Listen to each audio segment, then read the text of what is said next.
Okay, this is a little commentary on some of my past trips.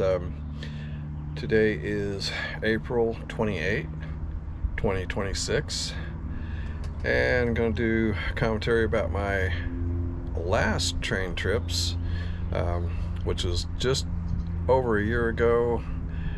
I think I got back about the 23rd of April of last year, so it's just been over a year. Just enough time to recover. It was a brutal trip. Okay, to start out, I did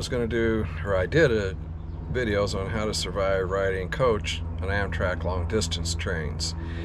And my findings were I need a roommate, at least. Because at times I like to just be by myself. So riding coach was a very big challenge because, number one, you have to pay for all your food, and number two, you have no real privacy. You are packed in there with many other people, and not all the people that ride coach are as respectful as they should be towards their fellow passengers, like wearing headphones or earbuds when you listen to your electronic devices. That, to me, is a big one, because I had to listen to some kids' videos, and oh my goodness, these sounds of the characters were like little toddlers on steroids, and oh my goodness, it was just more than I could take. So I put my earbuds in and listened to my music to drown out theirs. But they didn't have any headphones for their kids, and for some reason people think that no big deal.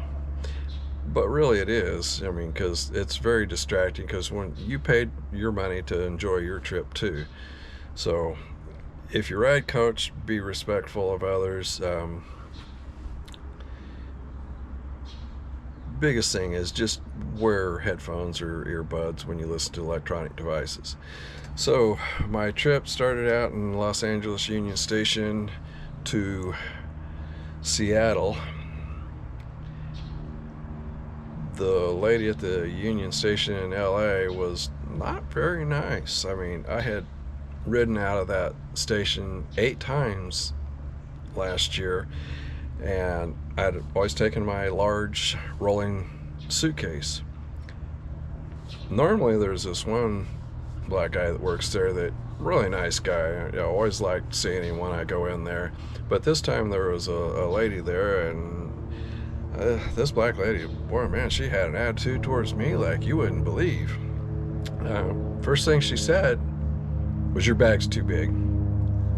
My response was, "I've taken it out of here every time that I've went on a train trip this year, and nobody said anything."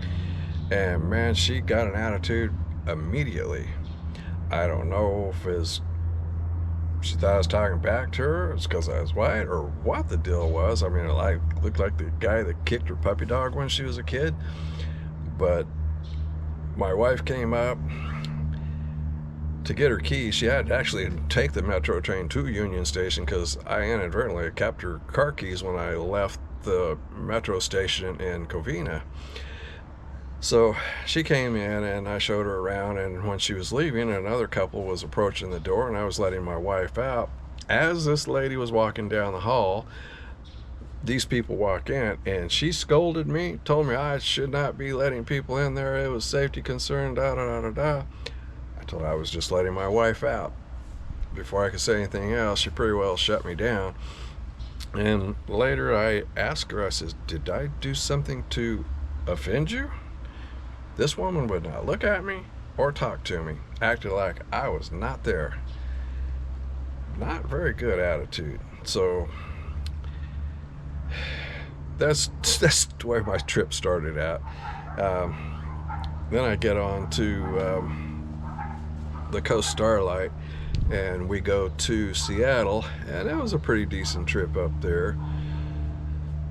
rode coach all the way up there. And then I stayed in the Seattle area for about 3 days, drove up to Granite Falls a couple of times and saw my friend. And then I had dinner with my niece, and I was standing outside the Warwick Hotel in downtown Seattle, and this rather large black guy walks by me, and he says, he's talking some really hateful stuff, and I'm thinking, well, who he's talking to? Well, it turned out he was talking to me. Yeah, he said, I'll stick you like I did them white MFers in the 60s and plead my case to the judge. I'm thinking, man, this dude's whacked. So I got up and headed back to the entrance of the hotel, and he said, that's right, you run, you white MFer. It's like, whatever. You know, I worked on my uncle's farms and ranches, and you don't run from mean animals. You walk slowly, and you keep your eye on them, which is what I did. Kept my eye on it. So then my niece and I go to dinner, and we had a great time, and I gave her her grandfather's induction papers into the military in World War II. Really cool documentation, and it says he was drafted December 23rd, 1940, 2 days before Christmas, and he fought with the 137th Infantry, and I guess they were quite the unit, and he fought on Omaha Beach. So I was happy to give that to her. She's become the keeper of the family heirlooms, I guess you would say.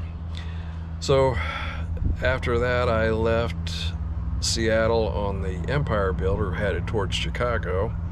Almost got left in Whitefish, Montana. I'm doing a walk the train video, and I'm down by the engines, and I'm keeping an eye on the platform behind me, and I look backwards. I'm the only one left on the platform. That ain't good. That is not good. So in my video, you see me turn around and start running towards the train or the cars, and the attendant stuck his head out and saw me, and I was able to get his attention, so I made it onto the train, luckily. So we get to Chicago, and I stay at the La Quinta Inn downtown, and the first time I had stayed there a few months earlier, I had booked through La Quinta Inn's website, and it was on the front side of the hotel. Great views, loved it. This time I booked through one of those travel sites, and they put me on the back side of the hotel. I was like on the 8th floor. All there was 3 walls to look at in a cement drive way down below. So that was quite something. And the lady that runs the lunch counter, or the breakfast buffet there at the La Quinta Inn, man, she's a handful.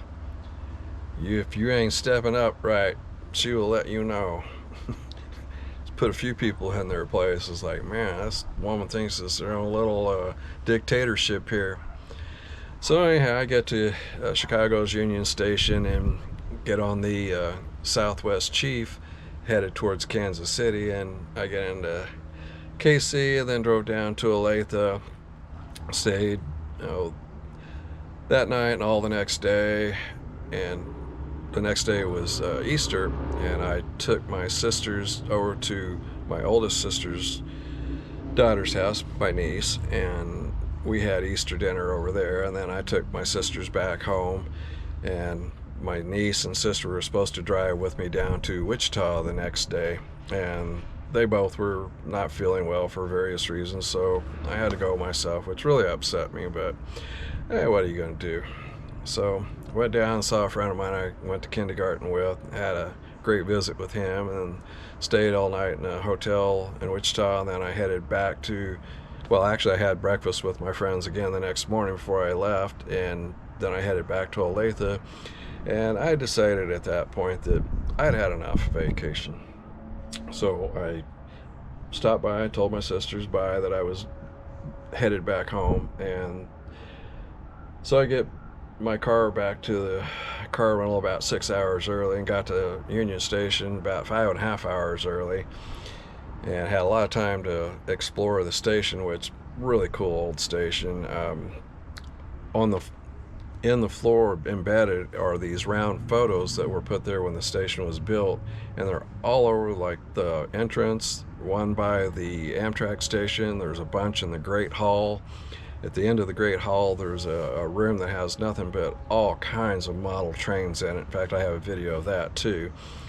One thing I found out about Union Station was that's where Pretty Boy Floyd and his bunch ambushed some federal agents trying to take another prisoner to jail, and I guess they had a shootout right there in the parking lot in Kansas City's Union Station, which doesn't surprise me because KC can be a kind of a mean place if you're not careful. So